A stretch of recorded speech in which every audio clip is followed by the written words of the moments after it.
Okay guys, so in this video we're going to demonstrate a barbell hip thrust variation. We're going to touch on setup and the internal cues that we want to take into consideration when we're executing this variation. So first of all, we'll start off with the setup. So ideally you need some kind of platform that's going to elevate you off the floor. So something like a bench, the edge of your sofa, edge of your bed, obviously whatever it is that you have available at the moment. Fortunately, I have a bench here to use in this demonstration.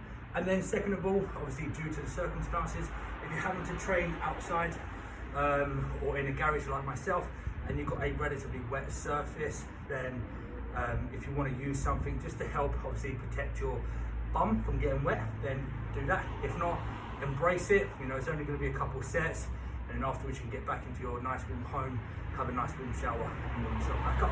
But if you want to use something, you know, just again look around the house.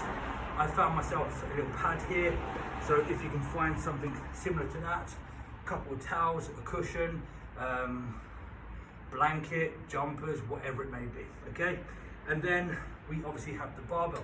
So when we're looking at actual setup, so ideally we want to place the bar in the crease of our hip, but obviously making sure that it feels comfortable relative to you.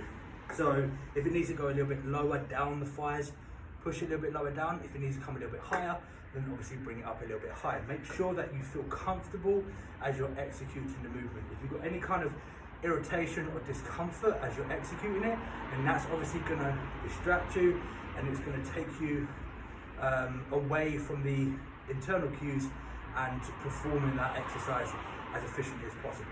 So find a place where it's comfortable. Then all we're going to do is we're going to get ourselves into position.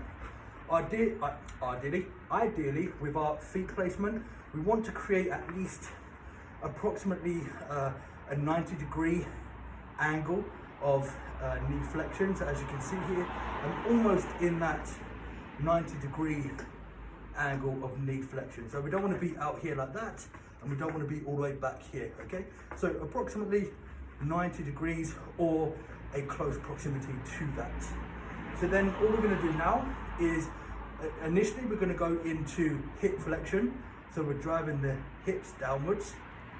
And then what we want to do is we want to find what our available range of motion is in terms of hip flexion. So when we get to the point where the knees are starting to cave in and fall towards our trunk or our midsection, that's when we've gone too far. So to demonstrate, as you can see here, I'm keeping my knees in this fixed position, and all I'm doing is I'm initiating hip flexion. So as I'm coming down, you can see my knees are staying in that constant position, and as soon as they start to cave in and drop back like so, that means I've gone too far. So around about there is my available range of motion for hip flexion. So just to demonstrate again, come down, about there. That's perfect for me. If I go any lower, my knees are going to start caving in and they're going to start traveling towards my midsection and my trunk. So now from here, we're going to transition into hip extension, and then we're going to explode up. So as we're coming down through the eccentric hip flexion, we want a nice control, and then as we're transitioning back up, we want to use some explosion. So explosive power there to drive back up. Control, drive. Control, drive. One more, drive. And that's the barbell hip thrust.